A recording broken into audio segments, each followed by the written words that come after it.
हम सब यही सोचते हैं कि एक इंसान हमें ज़िंदगी का फ़लसफ़ा कैसे सिखाया जाता है। शायद हमें किताबें इतना नहीं सिखा सकती जितना कि इंसान सिखा के चला जाता है। और ऐसे ही बहुत कुछ अलियान ने हमें सिखाया। लेकिन उस दौरान उसने कभी अपने इस हालत को खुद पे हावी नहीं होने दिया। उसको बहुत सारा पैसा जो कमाना था, उन ख्वाबों को जीने के लिए जो हमने साथ मिलकर देखे थे। लेकिन कुछ ऐसा था कि जो मुझे रोक रहा था, और शायद उसी ने मुझे रोका हुआ है कि मैं शायद ये मुल्क और ये शहर छोड़ के नहीं जा रहा।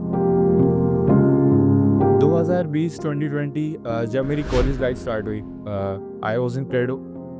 और वो 2 साल मेरे शायद ज़िंदगी के ऐसे थे कि आप जिसको कहते हो ना कि आपकी पर्सनल ग्रोथ यहाँ से यहाँ जाती है। जब मैं स्कूल से कॉलेज में गया था, I was just a kid जिसको शायद कोई मूवी नहीं लगाता था। तो वो 2 साल ऐसे थे कि जब मैंने अपनी ज़िंदगी की ऊंचाइयां बहुत करीब से देखी। अब मैं ईएमएस के प्रेसिडेंट बना, इवेंट्स कराए, हर पार्टीज गए, स्पोर्ट्स खेला, कैप्टन बना, सब किया। उसके बाद क्या? फिर क्या हुआ? फिर शायद वही हुआ जो कि हर नौजवान के साथ होता है, एक रियलिटी चेक मिलता है। इस उम्र में पैसों वाला चेक शायद थोड़ा मुश्किल होता है, लेकिन रियलिटी चेक तो मिलता ही मिलता है। और मुझे वो रियलिटी चेक मिला मेरी एक दोस्त की शक्ल में, जिसका नाम था अलियान। 2022 सितंबर, जब अलियान को ब्लड कैंसर डायग्नोज हुआ, एंड वो फिर आगा खान में एडमिट हुआ। मैं असीबुल्ला हफीज़, उस शख्स का राजदार और बचपन का यार। और आज मैं आप लोगों को अपनी इस कहानी के ज़रिए उससे मिलवाऊंगा। अलियान एक इंसान नहीं, एक जादुई किताब थी जिसके अंदर आप अपनी परेशानी लिखो तो वो मिट जाती है, और आपकी परेशानी आप ही से छीन लेती है। इसकी मिसाल वो दिन है जब अलियान हॉस्पिटल में लेटा अपने एक दोस्त को देखकर बोला, क्या सीन है मुईज़, तेरे डोले गायब होते जा रहे हैं, जिम नहीं जा रहा क्या? आगे से मुईज़ मुस्कुराते हुए बोला, यार क्या करूं निपा, जेब में पैसे ही नहीं टिक रहे, और सैलरी भी इस महंगाई के आगे नन्ही सी लगने लगी है। ये सुनते ही अलियान ने झट से अपना मोबाइल उठाया और उसके अकाउंट में पैसे भेज दिए। ऐसा ही था मेरा यार, और मेरा ये यार पूरा 1 साल हॉस्पिटल की कैद में रहा। लेकिन उस दौरान उसने कभी अपने इस हालत को खुद पे हावी नहीं होने दिया।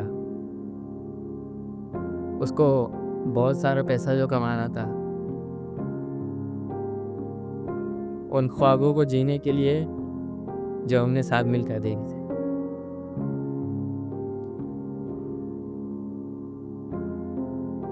तो इसी जद्दोजहद में वो कभी ई बुक मार्केटिंग सीखता रहा, तो कभी एडिटिंग, और कभी जॉना से कहता, अपने ख़जाने में से मुझे कभी नई नई बुक्स तो ला कर दिया कर।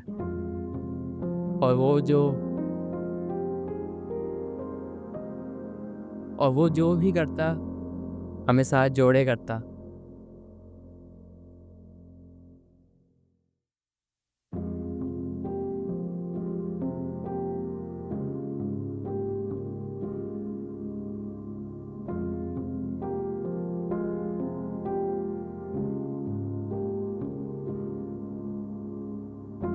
उसने हमें भी एनएफटी दिलवाया, जिसमें हमने हज़ारों लगाए और लाखों कमाए।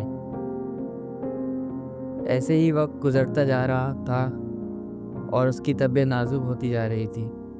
वो ख़ुद तो परहेज़ करता, लेकिन हम भूखों की सही पेट पूजा करवाता। कभी केएफसी, तो कभी बाइट फॉर लाइफ, तो कभी डोमिनोज मंगवाता। पैसा तो जैसे हाथ की महल था उसके लिए। हॉस्पिटल में रहते रहते वो हाथ बहुत सैनिटाइज करने लगा था। ऐसे अनगिनत किस्से मेरे पास आप लोगों को सुनाने के लिए बहुत सारे हैं, लेकिन वक्त बहुत मुख्तसर सा है, तो मैं बस यही कह के एंड करूँगा। कि आज मुझे जो थोड़ी बहुत हिम्मत मिली यहाँ आके खड़े होके बात करने की, वो अलियान की वजह से थी। मैं एक शदीद इंट्रोवर्ट इंसान हूँ, आपसे होगा अंदाज़ा हो ही रहा होगा। तो यही है, अलियान से सबक सीखे हमने। अलियान के जाने के बाद चला तो हो गया, लेकिन समझ नहीं आती आज तक क्या अकेला था ना, छोड़ के हमें यहाँ पे इतने सारे सबक दे के। खैर, मेरा दिमाग अभी कोई काम नहीं कर रहा बिल्कुल भी, लेकिन आई ट्राइड अलियान के लिए।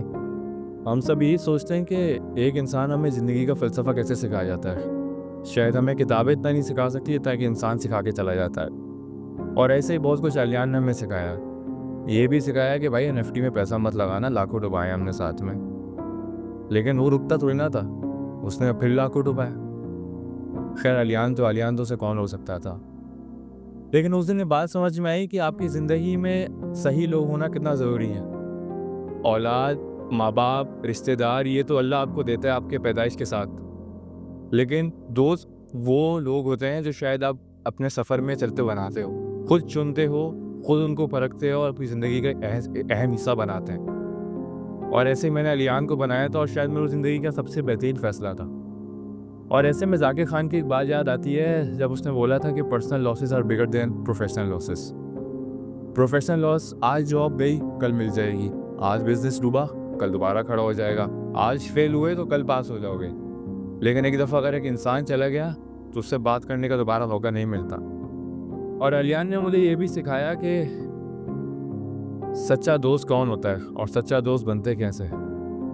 हर तला यूनुस का तला अंजुम लाजमी होता है और वो मेरा तला अंजुम था। और मैं आज इस बात पे फ़ख्र करता हूँ कि मेरी ज़िंदगी में ऐसे लोग आज भी मौजूद हैं जिनको शायद एक कॉल करूँगा तो वो कराची के किसी कोने में पहुँच जाएंगे मेरी मदद करने के लिए। आज ऐसी जगह में और भी एक शख्स मौजूद है जिसके पास मैं कोई एडवाइस देने कभी भी जा सकता हूँ। ऐसे लोग भी मौजूद हैं जो शायद आपको बर्थडे के दिन आपकी स्पेशल फील कराते हैं। तो आप सबसे मेरी ये दरख्वास्त है कि लोगों की कदर करना सीखें, इससे पहले कि लोग हमें बेसहारा करके छोड़ जाएं। और ऐसे लोग जो आपकी ज़िंदगी को बहुत अहम बनाते हैं, उन लोगों के नाम कुछ लिखा है मैंने, और अलियान के नाम भी। और वो कुछ यूँ है कि वो लम्हे जो साथ गुजारे थे, वो पल बहुत ही प्यारे थे। वो महक जो बागों से आती थी, वो फूल सब तुम्हारे थे। वो याद हैं मुझे रौनकें सारी, वो सपनों से भरी महफिल हमारी। मुझे याद है वो रौनकें सारी, वो सपनों से भरी महफिल हमारी। वो जो सात यारों ने देखे थे, ये ना उसके थे ना इसके थे। वो जो सात यारों ने देखे थे, वो ना इसके थे ना उसके थे। वो ख्वाब सब हमारे।